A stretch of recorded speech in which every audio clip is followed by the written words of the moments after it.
नमस्कार छात्रों। आज बीए पाठ प्रथम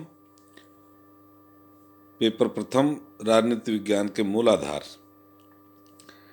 का जो अगला टॉपिक है सरकार के अंग का जो पहला महत्वपूर्ण जो अंग था व्यवस्थापिका के बारे में इससे पहले अपन ने अध्ययन किया था। आज इसका दूसरा महत्वपूर्ण अंग है कार्यपालिका। कार्यपालिका के बारे में, कार्यपालिका सरकार का दूसरा सबसे महत्वपूर्ण अंग है और इसका जो मुख्य कार्य है वो है व्यवस्थापिका द्वारा निर्मित कानूनों को लागू करना तथा देश का शासन चलाना। कार्यपालिका ही देश का शासन चलाती है। इस कारण बोलचाल की भाषा में इसको सरकार कहा जाता है। गिलक्रिस्ट के शब्दों में कार्यपालिका सरकार का वह अंग है जो कानून के रूप में अभिव्यक्त जनता की इच्छा को क्रियान्वित करता है। यह वह धुरी है जिसके चारों ओर राज्य का वास्तविक प्रशासन का यंत्र घूमता है। शासन के इस विभाग का महत्व प्राचीन से अत्यधिक रहा है। निरंकुश शासन के काल में सरकार की समस्त शक्तियां कार्यपालिका में निहित रहती थी, लेकिन आजकल सरकार के तीनों अंगों में कार्यों का विभाजन हो गया है। फिर भी कार्यपालिका की महत्ता व्यवहार में सिद्धांत से कहीं अधिक है। व्यवहार में पूर्ण शासन तंत्र के लिए कार्यपालिका ही उत्तरदायी होती है। व्यवस्थापिका द्वारा पारित विधेयकों को कार्यपालिका ही प्रस्तावित करती है। वार्षिक बजट का निर्माण मंत्रिमंडल द्वारा ही किया जाता है और न्याय की व्यवस्था का अंतिम उत्तरदायित्व भी कार्यपालिका पर ही रहता है। तो कार्यपालिका का अर्थ दो रूपों में लिया जाता है, व्यापक अर्थ में और एक संकुचित अर्थ में। व्यापक अर्थ में कार्यपालिका के अंतर्गत शासन के सबसे बड़े पदाधिकारी से लेकर छोटे से छोटा कर्मचारी तक आ जाता है। गार्नर ने लिखा है कि विस्तृत एवं सामूहिक अर्थ में कार्यपालिका अंग में उन सब कार्यकर्ताओं तथा संस्थाओं के समूह सम्मिलित हैं जो राज्य की उस इच्छा को क्रियान्वित करते हैं जो कानून के रूप में निर्मित तथा व्यक्त की जाती है। और संकुचित अर्थ में कार्यपालिका से तात्पर्य कार्यपालिका के प्रधान तथा मंत्रिमंडल से ही होता है। संविधान में कार्यपालिका शब्द का प्रयोग इसी अर्थ में किया जाता है। ये थे कार्यपालिका का अर्थ। अब कार्यपालिका के प्रकार। भिन्न भिन्न देशों में कार्यपालिका के स्वरूप के आधार पर इसके निम्नलिखित प्रकार कहे जा सकते हैं। पहला है नाम मात्र की व वास्तविक कार्यपालिका। नाम मात्र की कार्यपालिका उसको कहते हैं जिसके नाम पर सारे देश का शासन चलाया जाता है, परंतु जो शासन स्वयं नहीं चलाता, यह एक ऐसा अधिकारी होता है जिसमें समस्त अधिकार वास्तविक न होकर नामात्र के अथवा दिखावे के होते हैं। संविधान द्वारा समस्त प्रशासनिक शक्तियां इस पदाधिकारी को सौंपी जाती हैं, लेकिन इनका प्रयोग वह सविवेक से नहीं कर सकता। इसका उदाहरण भारत का राष्ट्रपति और ब्रिटेन का सम्राट ऐसी कार्यपालिका के उदाहरण हैं। संविधान द्वारा सौंपी गई शक्तियों का वास्तविक प्रयोग जिन पदाधिकारियों द्वारा किया जाता है वही वास्तविक कार्यपालिका कहलाते हैं। जैसे संसदीय व्यवस्था में मंत्रिमंडल, नाम मात्र तथा वास्तविक कार्यपालिका का भेद संसदात्मक शासन प्रणाली में पाया जाता है। अध्यक्षात्मक व्यवस्था में नाम मात्र की तथा वास्तविक कार्यपालिका में भेद नहीं पाया जाता, क्योंकि उसमें संविधान की समस्त शक्तियों का प्रयोग वैधानिक व व्यवहारिक दोनों रूपों में राष्ट्रपति द्वारा ही किया जाता है। दूसरी है एकल व बहुल कार्यपालिका। कार्यपालिका का प्रथम भेद यदि संवैधानिक शक्ति के आधार पर किया गया है तो दूसरा भेद संगठन के आधार पर किया गया है। जहां कार्यपालिका की समस्त शक्तियां एक प्रधान के हाथों में होती है और संपूर्ण शासन व्यवस्था के लिए वही व्यक्ति उत्तरदायी होता है, जहां एकल कार्यपालिका पाई जाती है।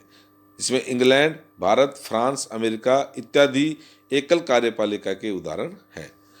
बहुल कार्यपालिका में संवैधानिक शक्तियों का प्रयोग किसी एक व्यक्ति द्वारा न होकर व्यक्तियों के एक समूह द्वारा होता है, जैसा कि स्विट्जरलैंड।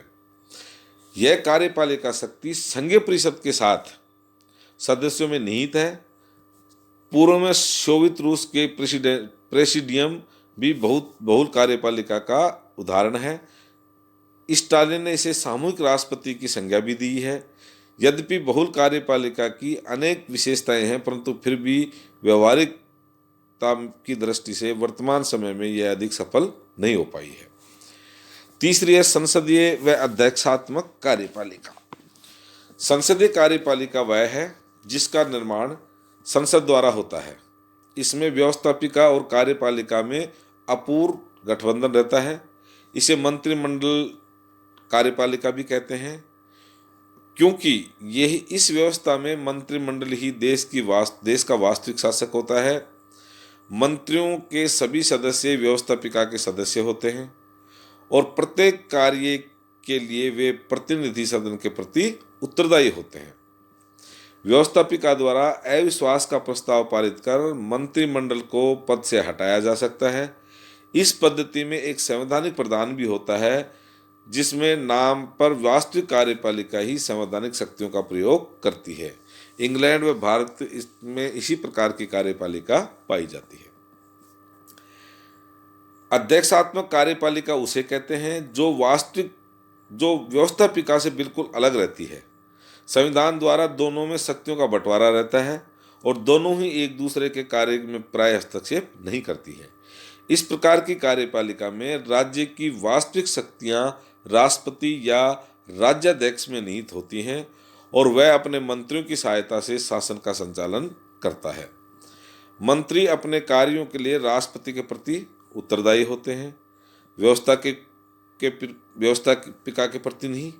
व्यवस्थापिका में अविश्वास के प्रस्ताव द्वारा राष्ट्रपति को पद से नहीं हटाया जा सकता। राष्ट्रपति अपने कार्य के लिए संविधान के प्रति उत्तरदायी होता है, न कि व्यवस्थापिका के प्रति। और अमेरिका में कार्यपालिका अध्यक्षात्मक कार्यपालिका का उदाहरण है। चौथा, पैतृक व निर्वाचन कार्यपालिका। पैतृक कार्यपालिका उसे कहते हैं जहां राजा की मृत्यु के बाद में उसका ज्येष्ठ पुत्र अथवा उत्तराधिकारी गद्दी पर बैठता है। यह कार्यपालिका किसमें पाई जाती है? राजतंत्र में। इंग्लैंड, जापान, नेपाल आदि देशों में पैतृक कार्यपालिका पाई जाती है। इसके विपरीत जहां कार्यपालिका जनता अथवा उसके प्रतिनिधियों द्वारा चुनी जाती है, उसे निर्वाचित कार्यपालिका कहते हैं। भारत, अमेरिका आदि देशों में निर्वाचित कार्यपालिका है। और पांचवा प्रकार है राजनीतिक एवं स्थायी कार्यपालिका। राजनीतिक कार्यपालिका का गठन निर्वाचन एवं दलीय आधार पर होता है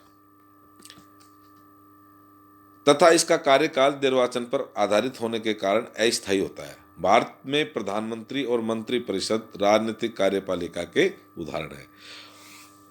और स्थायी कार्यपालिका का तात्पर्य प्रशासनिक अधिकारी, कर्मचारी जिसमें नौकरशाही से है, जिनकी नियुक्ति योग्यता के आधार पर होती है तथा वे अपने पद व सेवानिवृत्ति की आयु तक बने रहते हैं।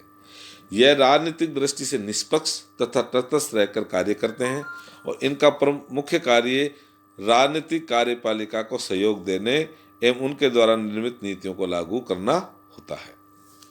तो ये थी कार्यपालिका के प्रकार। अब कार्यपालिका की शक्तियां।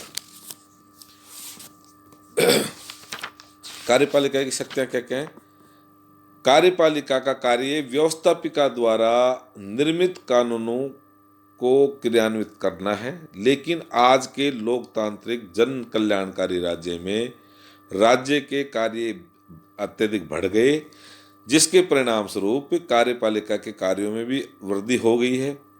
लिप्सन ने लिखा है कि राज्य के कार्यों में प्रत्येक वृद्धि ने कार्यपालिका के कार्यों में शक्ति में वृद्धि कर दी है।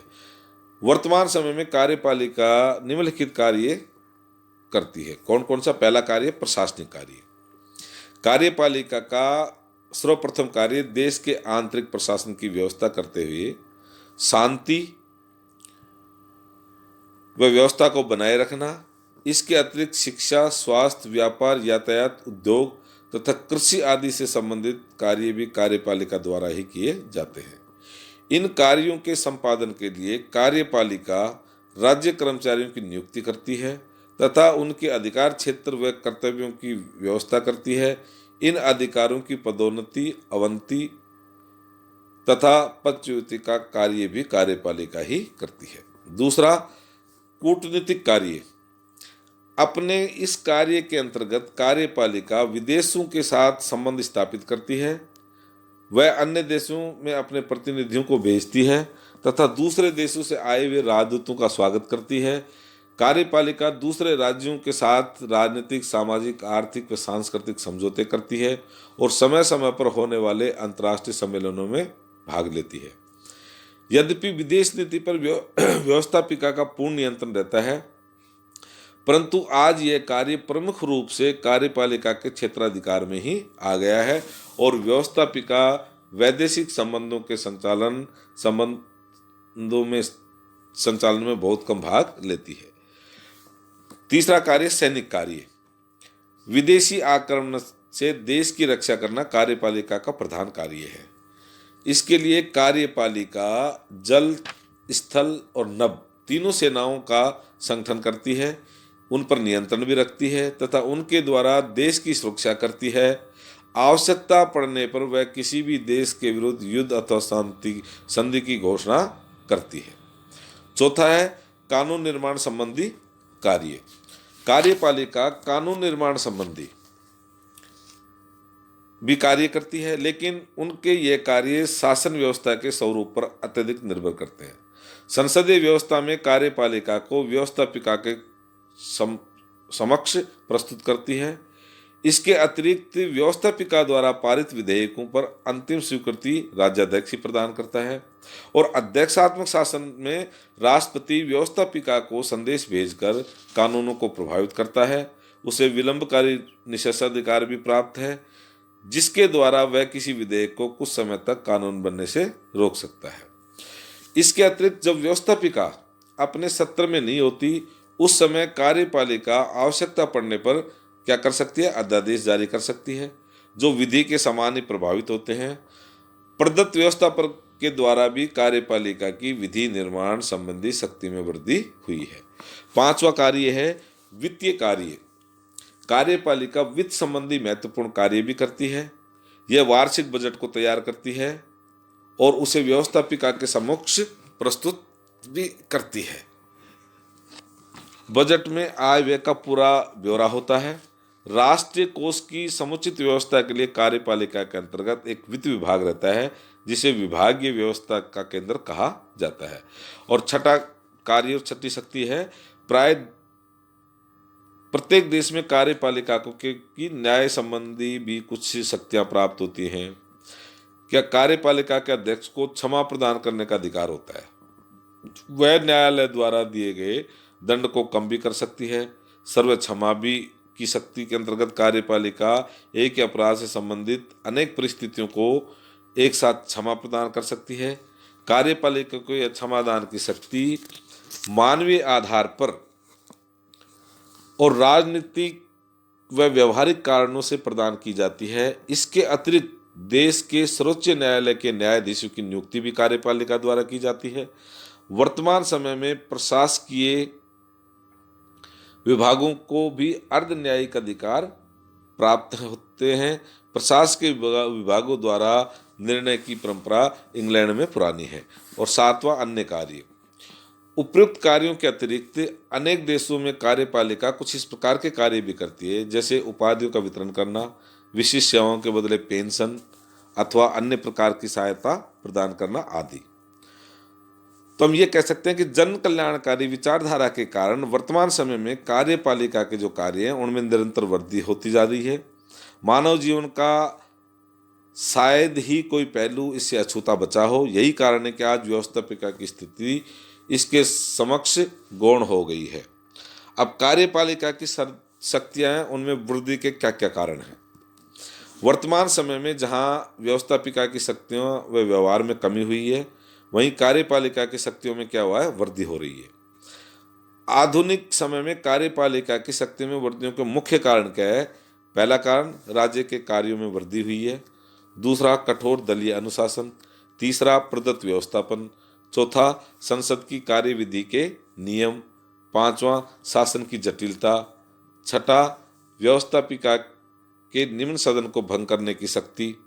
सातवां, व्यवस्थापिका की शक्तियों का प्रयोग कार्यपालिका। आठवां, संवैधानिक नियंत्रण। नौवां, विश्व में व्याप्त भय आतंक का वातावरण। और 10वां, अन्य कारण, जिनमें है आर्थिक कारण, विदेश नीति का निर्धारण एवं संचालन कार्यपालिका द्वारा, कार्यपालिका के अध्यक्ष द्वारा जनमत को प्रभावित करना। उपयुक्त सभी बिंदुओं का विस्तृत वर्णन व्यवस्थापिका के अध्याय में व्यवस्थापिका की शक्तियों का ह्रास के कारण भी बता दिए थे, इसके अंतर्गत किया गया है। जिन कारणों से व्यवस्थापिका की शक्तियों में कमी हुई है, उन्हीं कारणों से कार्यपालिका की शक्तियों में भी वृद्धि हुई है।